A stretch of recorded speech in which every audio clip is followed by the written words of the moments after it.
రాష్ట్రంలో ఏ ప్రభుత్వం అధికారంలో ఉన్నా సరే వేతనాల పెంపు కోసం అంగన్వాడీలు ధర్నాలు దీక్షలు చేయక తప్పడం లేదు.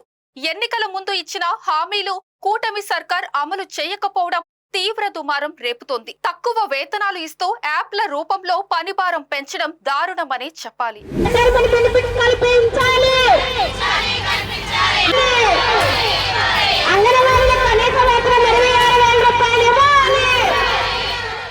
గత వైసీపీ ప్రభుత్వ హయాంలో వేతనాలు పెంచాలని కోరుతూ రాష్ట్ర వ్యాప్తంగా 42 రోజుల పాటు అంగన్వాడీ సిబ్బంది నిరవధిక సమ్మె చేశారు. ఈ సమ్మె సందర్భంగా ప్రస్తుత ముఖ్యమంత్రి చంద్రబాబు నాయుడు, నారా లోకేష్, పవన్ కళ్యాణ్ ఇప్పుడు ఎమ్మెల్యేలుగా ఉన్నవారు అంగన్వాడీల పోరాట దీక్ష శిబిరాల వద్దకు వచ్చి కూటమి ప్రభుత్వం వచ్చిన వెంటనే అంగన్వాడీలకు వేతనాలు పెంచుతామని హామీ ఇచ్చారని వారు గుర్తు చేస్తున్నారు. ప్రభుత్వం ఏర్పడి 18 నెలలు గడిచినా ఇప్పటి వరకు అంగన్వాడీల సమస్యలు పరిష్కారం కోసం ఎటువంటి చర్యలు చేపట్టకపోవడం సర్వత్రా విమర్శలకు తావిస్తోంది. కనీస వేతనం 26,000 ఇవ్వాలన్నది వీరి ప్రధాన డిమాండ్గా ఉంది.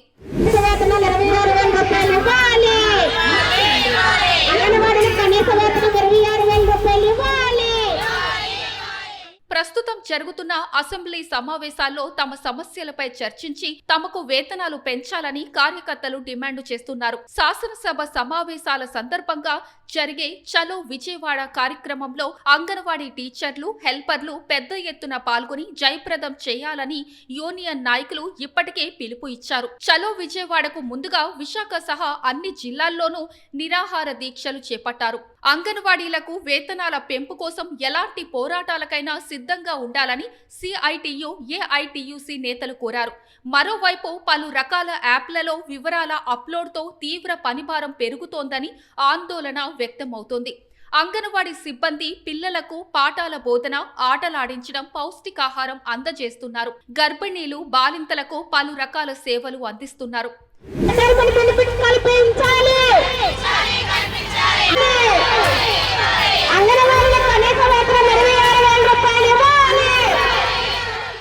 ఆంధ్రప్రదేశ్లో ప్రస్తుతం 55,000 అంగన్వాడీ కేంద్రాలు ఉన్నాయి.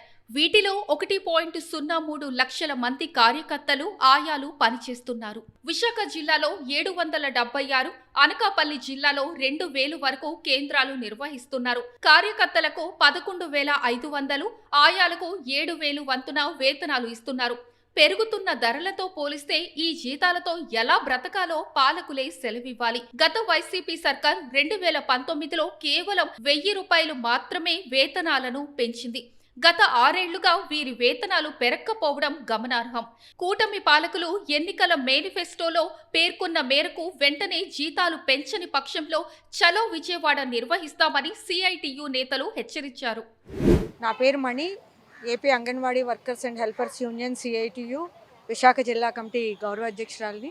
ఈరోజు రాష్ట్ర వ్యాప్తంగా అన్ని జిల్లా కలెక్టర్ ఆఫీసుల ముందు, ప్రాజెక్ట్ ఆఫీసుల ముందు రిలే నిరాహార దీక్షలు మా రాష్ట్ర కమిటీ పిలుపు మేరకు చేస్తున్నాం. మా ప్రధానమైన డిమాండ్ వేతనాలు పెంచాలి అని చెప్పి తెలియజేస్తున్నాము. చంద్రబాబు నాయుడు గారు ఎలక్షన్స్కు ముందు మేము 42 రోజులు సమ్మె చేసినప్పుడు, జగన్ గారి ప్రభుత్వంలో సమ్మె చేసినప్పుడు మా టెంట్స్ దగ్గరికి వచ్చి మీకు న్యాయం చేస్తామన్నారు, మేనిఫెస్టోలో ప్రకటించారు. కానీ ఇప్పటికొచ్చి ఆయన మాట్లాడట్లేదు. అందుకనే మేము చాలాసార్లు కాగితాలు ఇచ్చాము, విన్నపాలు చేసుకున్నాం, ప్రదర్శనలు చేశాము, ధర్నాలు చేశాము. అయినప్పటికీ ప్రభుత్వం వినకపోతే మమ్మల్ని మేము మార్చుకొని ఈరోజు ఈ నిరాహార దీక్షలు చేస్తున్నాము. ఇలా నిరాహార దీక్షలు 26వ తారీఖు దాకా చేస్తాము. అయినప్పటికీ ప్రభుత్వం స్పందించిన పక్షాన మేము మార్చి 2వ తారీఖున విజయవాడలో కూడా పెద్ద ఎత్తున ధర్నా చేయడానికి మా రాష్ట్ర కమిటీ పిలిపించింది. అధికారంలో లేనప్పుడేమో మా దగ్గరికి వస్తారు, మాట్లాడతారు. ఇప్పుడు అధికారం ఉండి చేయగలిగిన శక్తి, సామర్థ్యం ఉన్నప్పుడు మా గురించి పట్టించుకోవట్లేదు. ఇది చాలా అన్యాయం. ఈ అన్యాయాన్ని సరిచేయాల్సిన బాధ్యత చంద్రబాబు నాయుడు గారి మీద ఉంది. కాబట్టి వెంటనే చంద్రబాబు నాయుడు గారు స్పందిస్తారు అన్న గంపడి ఆశతో ఉన్నాం. జగన్మోహన్ రెడ్డి గారు 2019లో అధికారంలోకి వచ్చినప్పుడు 1,000 రూపాయలు పెంచారు. ఇప్పుడు మా వేతనం 11,500 రూపాయలు. వర్కర్కి, హెల్పర్కి 7,000 రూపాయలు. ఈ వేతనాలు పెంచుతామని మాట ఇచ్చి కూడా చెయ్యకపోవడం అనేది ఎందుకు చెయ్యట్లేదో మాకైతే అర్థం అవ్వట్లేదు. కూటమి ప్రభుత్వం దగ్గర డబ్బులు లేవు అంటున్నారు. డబ్బులు లేకపోతే ఏ పని జరగకూడదుగా. అన్ని పనులు జరుగుతున్నాయి కదా. లులు మాల్కి పెద్ద ఎత్తున రాయితీలు ఇస్తున్నారు, గూగుల్ సెంటర్ వాళ్ళకి పెద్ద ఎత్తున రాయితీలు ఇస్తున్నారు. మరి వాళ్ళందరికీ డబ్బు ఇవ్వడానికి డబ్బులు ఉన్నప్పుడు, వాళ్ళ ఎలవెన్సులు పెంచుకోవడానికి డబ్బులు ఉన్నాయి, వాళ్ళు ప్రైవేట్ జట్లలో తిరగడానికి, ప్రైవేట్ ఫ్లైట్లలో తిరగడానికి డబ్బులు ఉన్నాయి కదా. వాటన్నిటికీ డబ్బులు ఉన్నప్పుడు మా వేతనాలు పెంచడానికి డబ్బులు ఉండవు అంటే అది అర్థం పర్థం లేనిది. నా పేరు K Venkatalakshmi, anganwadi workers and helpers union CITU జిల్లా ప్రధాన కార్యదర్శిని. ప్రభుత్వం వారు మా కనీస వేతనం పెంచే వరకు కూడా వివిధ రూపాల్లో కార్యక్రమాలు చేయడానికి సిద్ధంగా ఉన్నాము. మేము ఓటేసి గెలిపించుకున్న మా ప్రభుత్వం ఈ రోజున మాకు అన్యాయంగా 11,500తో మా జీవితాల్ని గడిపే విధంగా చేస్తుంది. అయ్యా చంద్రబాబు నాయుడు గారు, గతంలో మీరు మాకు మాట ఇచ్చున్నారు.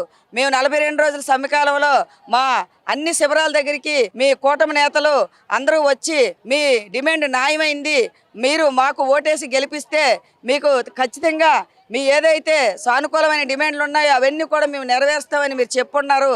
కాబట్టి పెరిగిన రేట్లకు అనుకూలంగా మాకు కనీస వేతనం 26,000 రూపాయలు అమలు చేయాలని మీకు విజ్ఞప్తి చేస్తున్నాం.